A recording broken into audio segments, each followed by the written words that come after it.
Hi guys, welcome to another video on the New Tech channel.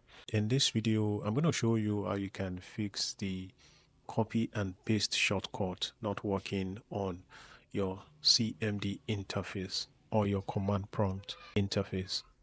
Now, the first thing we need to do is to go to launch the command prompt. Just come to the search bar right here and then type in CMD and right click on it and run as administrator.